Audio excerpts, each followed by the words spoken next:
Hi everybody, I hope you guys are doing great. So this video is to help with the first of the two assignments that I gave you guys because it seems like people are having trouble. So we're going to start with problem number 1. I'm going to do 3 of them. The first 2 will be real quick. So just make sure that you consider in this problem that the bottom one also has an exponent. The exponent, if there's no exponent there, should be 1. B to the 1 power is just B, right?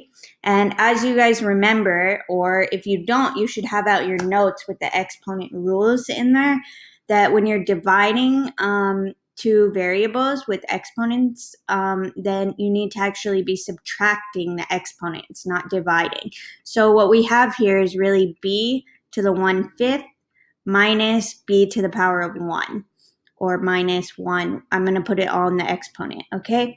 As you guys know, when you're subtracting two fractions, you need to get a common denominator. I really could have written this as 1/1. Let me go back and do that. So that's 1/1. And that's going to be multiplied by 5/5 in order to get a common denominator. Okay? So once you get the common denominator, it's going to be pretty easy from there. So let's see what that's equal to. We now have 1/5, and it's going to be minus 5/5. And that's going to give me 1 minus 5. Just be really careful with your signs because you guys know if you get it wrong, it's going to come back to you. That's going to give me negative 4/5. Okay, and then make sure B is to the power of that. Okay, so I think that's it for that first one. That would be how you would enter your answer into the computer right there. Okay, so for the next one, if you guys notice, this is going to be a power to a power. So we learned the rule also for that. That's also in your notes. We learned the rule for a power to a power, okay? So that means that you should be multiplying the powers. So this should be equal to y to the negative 1/2. Negative 1/2 times 4/1, because I'm just going to put that 4 as a fraction. So that's going to give me negative times a positive is a negative. So let's put negative 4/2. So if you guys simplify that down, that simplifies to be negative 2. So then my answer should be y to the power of negative 2. And that doesn't really look like a y. It looks kind of bad, but you guys hopefully get the point. So you just multiply the exponent. You guys, you just have to be really careful with your signs. Be careful with your common denominators, because if you make one mistake, it's going to mark the whole thing wrong. So be really careful here, okay? Finally, I wanted to talk about this last one. It's really tricky. So when you have 1 over something, you guys, that actually causes it to be like a negative exponent. So if you guys know 1/9, we've done this going backwards, okay? So actually the way you guys would have seen it is, for example, 3 to the power of negative 2. You guys recall, and again, this is in your notes, so make sure you have those out. 3 to the power of negative 2 is the same as 1/3 squared.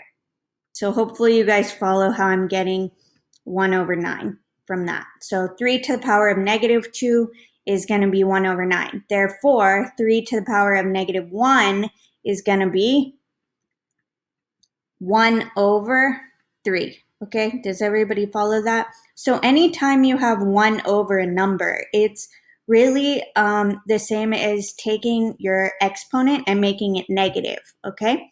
So in that regard, looking at this problem, if I have 1 over something, all I really need to do is take what's in the denominator, pull it to the numerator, and you're going to make whatever that is negative. So this whole thing is going to be equal to, since I'm wanting to take the 1 out of the top, I need to just change the sign of my fraction here. So that's really going to be negative 5/6, which is going to change it to be positive 5/6. So that whole complicated thing, all it's telling you is that you just need to change the sign of your fraction. So let's look at a different one. If we had 1 over a to the power of negative 1/2, then your answer would be, hopefully you guys got this and you can chime in, a to the power of 1/2. Okay? So anytime you have a negative or a 1 over something, you're going to change the sign of the exponent and pull it to the top.